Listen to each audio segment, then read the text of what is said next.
In this project, I'm going to explore the feasibility of making this small refrigerator available as we're traveling down the road. And I run across this idea probably 2 years ago when we did a 4,000 mile round trip, and we spent 10 days collectively on the road. And since I'm one of the probably few people that do not like to run my refrigerator on propane as we're going down the road, we didn't stock the refrigerator until we got to our destination. Now, the main refrigerator in the RV, once it's cold, it can stay cold for 3-4 hours maybe, but when we're on longer trips, we may drive for 6 or 7 hours in one day, and that's just too long to leave the refrigerator off. So while I was on that trip, I got the idea this small refrigerator would be perfect if I could figure a way of operating it while we're driving down the road. Now, this is just a typical apartment style refrigerator, and it runs with a compressor. And the one idea I have is if I could run this refrigerator with an inverter from the RV's battery, then not only can the RV battery power the refrigerator, but the truck will keep the battery charged in the RV. So in effect, the truck will be supplying power to the fridge. And for me to figure out what options I have and the feasibility, I have to do some testing. And the first thing I want to find out is what is the power requirements of the refrigerator. And I'm going to do that with this gadget here that I already have plugged in. This is a Bluetooth enabled power watt meter. If you've ever heard of a product called Kilowatt, it's kind of the same thing. And the main advantage over a kilowatt is that this does data logging, so I can log the performance of the refrigerator over a longer period of time. So I'm going to run this for 4 hours or so, and today is a good day for a test because it's 90 degrees out, and I'm going to turn it on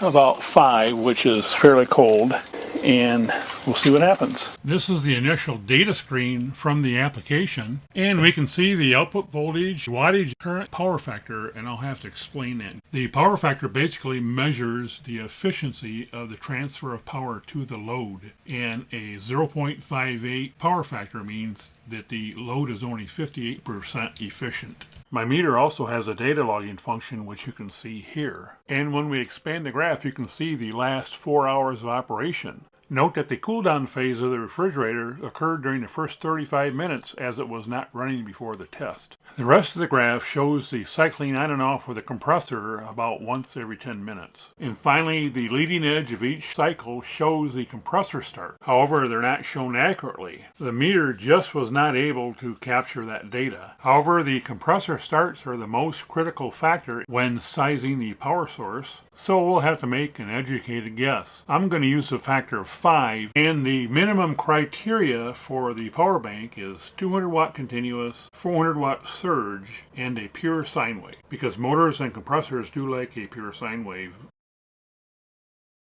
And the first item is the Energizer portable power station, and I did confirm with the manufacturer that this is a 200 watt continuous, 400 watt surge capacity device. So it is the bare minimum in our criteria. This device uses lithium iron phosphate batteries, and it's $287.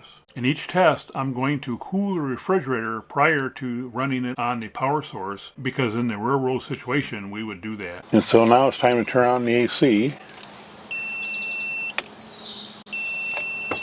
And when the compressor tries to start right off the bat, this is a failure. So either our criteria is wrong, or the unit is not capable of producing what the manufacturer says, or internal protection circuitry is stopping the unit from surging to 400 watts. And next we're going to try to take a different approach and run a 300 watt pure sine wave inverter off a DC service. And according to the manufacturer, G&L, this inverter should have a 600 watt surge capacity. So let's start the compressor. And again, the unit shuts down. And now the inverter did not specify what the alarm was. There is a low voltage protection circuit on the inverter, and with a meter on the DC side, I did notice a drop in voltage. When I go to my website and pull up the voltage drop calculator, I show a whopping 25% drop in voltage. That's the culprit right there. The more current that goes through a wire, the more voltage drop you'll have, and that's why the inverter has an error. Now, the first two examples are more of an exercise in what can go wrong and not any recommendation that I have of what you should do, just so you can see some of the issues you may have. So my next attempt is to use a Jackery 500 watt unit. This unit outputs 500 watts continuous and 1000 watts surge. This unit also uses lithium batteries. It's priced around $500, so it's not a cheap option. But if anything's going to work in this project, it's this one. And I've also confirmed this unit outputs a pure sine wave by looking at the output with an oscilloscope. So we've connected a Jackery 500 to the refrigerator. Okay, we just had the initial kick in, and the output we see 178 watts, and now it dropped down to 72 watts. So the 178 watts was the initial start, and then the 102 watt, what we have currently running. And so it indeed started the compressor. So I'm going to see how long it'll run for. And it's a 90-degree day, so it's a pretty hot day. So it should be a better test. We've been running an hour now. We see a 6% use of the capacity. And now we're 8 hours into the test. And I still show 44% battery, and this has been running all day long, 8 hours in 90-degree weather. So I have to say this is going to be the solution. I'm going to do one more test, and then I'll run it for 8 hours again. But this time, I'm going to connect a source of DC power to the input, so it'll be charging from the RV battery at the same time that is discharging through the inverter. And in this test, we've plugged in the Jackery DC charging cord, and we're charging currently at 34 watts, and we have 100% of charge. So we're going to do an 8-hour test like we did last time. And in this test, we've been running an hour so far, and we're still at 99%. So at this point anyway, the DC input is compensating for the use of AC. And this brings me back to the 300 watt inverter test, and the reason I did it, because I'm showing that the 15 amp service in the RV was not enough to handle the inverter. However, it is enough to keep this Jackery system going. So what that really means is that we're using the Jackery power station as an intermediary to provide that boost of power when needed to start the compressor, but then the DC system will keep up in between.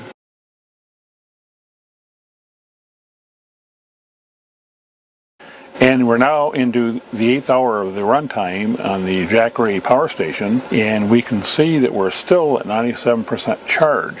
So essentially this thing can run indefinitely. This is actually a very good solution for running this refrigerator. And this isn't cheap. It was around $500, and for that price, some other solutions kind of presented themselves. A absorption type small refrigerator, less than the $500 I paid for the inverter. However, the absorption type have some disadvantages too. Even though they can run on DC power from the 15 amp service that I have, it takes forever for those things to cool down. So you're going to spend at least a day waiting for the thing to pre-cool before you can even use it. And the other option is to have a true DC compressor type refrigerator like those available from Domenica and other manufacturers. However, we're looking at $500 to $800 for those. And the main reason I didn't go with one of those to begin with is I just don't have the footprint, so installing the thing is really the big problem with that.